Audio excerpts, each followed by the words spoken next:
हमने सब अधिकारियों को कहा है कि हमारे पार्टी के कार्यकर्ताओं के माध्यम से जो बातें आएँ उनको प्राथमिकता के आधार पर सॉल्व करें। आखिर सामाजिक चीज़ें होती हैं, कोई बहुत व्यक्तिगत चीज़ों को लेकर के हमारा कार्यकर्ता बहुत ज़्यादा नहीं जाता है, लेकिन सामाजिक बातों में और जो एक प्रकार से आम आदमी के भले के लिए कोई बात है उसको तुरंत करने के लिए अधिकारियों को और कर्मचारियों को सबको हमने कह दिया है। और अगर इस प्रकार का कोई नहीं करेंगे तो उनके खिलाफ भी हम ज़रूर विचार कर लेंगे कि हाँ, उनको किस प्रकार से और हमको सीधा करना है। सर, अगर आपके अनुभव की बात करें, आपने कहा कभी बीजेपी के 2 सांसद होते थे, आज बीजेपी सबसे बड़ी पार्टी है। कभी आप बैठ के लेने जाते होंगे तो 5 लोग मिलते होंगे, 10 लोग मिलते होंगे। कभी सोचा था कि इतनी बड़ी पार्टी बनेगी, देश पर राज करेगी, ज़्यादातर राज्यों में राज करेगी? कोई अनुभव कुछ शेयर करना चाहिए? देखिए, मैं स्वयं हरियाणा की भारतीय जनता पार्टी का संगठन मंत्री 1994 में बना था और 94 के अंदर पार्टी का जो उस समय स्थिति हमारी थी, बहुत सामान्य स्थिति थी। कहीं हम राजकाज में नहीं थे, कहीं हमारा बहुत बड़ा ऐसा अनुभव नहीं था। पार्टी की अपनी जो स्थितियां थी, चाहे कार्यकर्ताओं की हों, चाहे रिसोर्सेज हों, बहुत सामान्य थे। हमने धीरे धीरे करके आगे बढ़ाया और शक्ति केंद्रों की जो आज रचना दिखाई दे रही है वो हमने उस समय शुरू की। बूथ की कमेटियाँ बनाई और आज तो पन्ना प्रमुख तक हम लोग पहुँचे हैं। यानी 60 वोट के ऊपर 15 घरों के ऊपर एक कार्यकर्ता, ये बहुत ही अच्छे प्रकार से वो काम कर रहा है। जितना विस्तार पार्टी का हुआ है, लगातार हमने मेहनत की है। वो समय ऐसा था जब हमारे कार्यकर्ता साइकिल पर चलते थे, स्कूटरों पर चलते थे और कहीं कहीं तो बसों पर जाना, पैदल जाना, ये भी अभ्यास कार्यकर्ताओं का बहुत रहा है। मैं स्वयं बसों में 1994 में जब प्रारंभ में बसों में ही चलता था। इसके बाद हमको एक मोटरसाइकिल जो मिली उस पर थोड़ा आसपास का प्रवास हमने शुरू किया।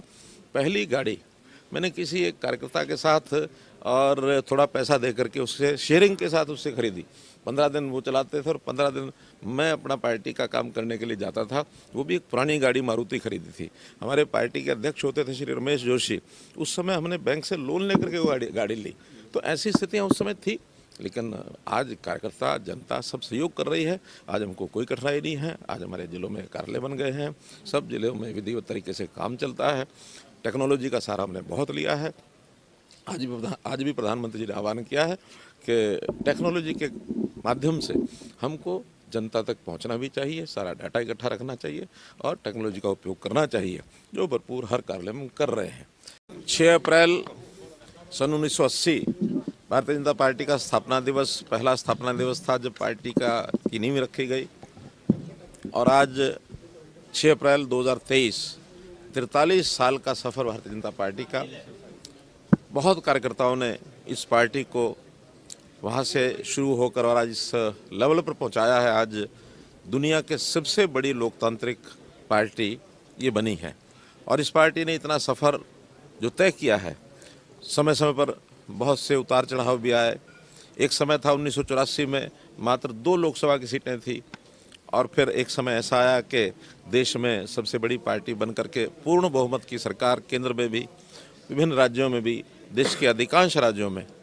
आज मैं कह सकता हूं कि जो हमारी नीतियां थी, जो हमारी पॉलिसी विचारधारा, उसको भारतीय जनता पार्टी की सरकारों के माध्यम से नीचे तक ले जाने के लिए पूरा जो वातावरण बना है वो यहाँ के एक एक कार्यकर्ता ने जो मेहनत की है उसका ये परिणाम है। देश के प्रधानमंत्री श्री नरेंद्र मोदी जी उन सब योजनाओं को, नीतियों को, विचारों को जनता तक पहुंचा रहे हैं। खास करके अंत्योदय के भाव से गरीब जनता जो नीडी है, ज़रूरतमंद है, जो वनवासी क्षेत्रों में, ग्रामीण क्षेत्रों में, जातियों के हिसाब से हो चाहे क्षेत्र के हिसाब से हो, जो पिछड़े हुए हैं, उन सबको और एक प्रकार से आगे बढ़ाने के लिए, ऊपर उठाने के लिए निरंतर प्रयत्न भारतीय जनता पार्टी की सरकारें कर रही हैं। आज मैं बहुत संतोष से कह सकता हूं कि अब जो देश के बारे में पहले कहा जाता था, किस दिशा में कब लोग भटकेंगे और कैसे देश का नुकसान कर सकेंगे, लेकिन आज देश के अंदर स्थायित्व है, देश की एकता अखंडता को किसी प्रकार का कोई खतरा नहीं है और देश आगे आगे निरंतर मजबूत होता जा रहा है। ये भारतीय जनता पार्टी की सोच का परिणाम। सर, आपने कहा है कि क्या मैसेज सर कार्यकर्ताओं के लिए? देखिए, भारतीय जनता पार्टी, हमारे कार्यकर्ता जो हैं वो हमारी बात को, उपलब्धियों को, विचारधारा को नीचे जनता तक लेके जाते हैं। जनता की जितनी कठिनाइयां हैं, जितनी उनकी समस्याएं हैं, उनको ज़्यादा पता होती हैं।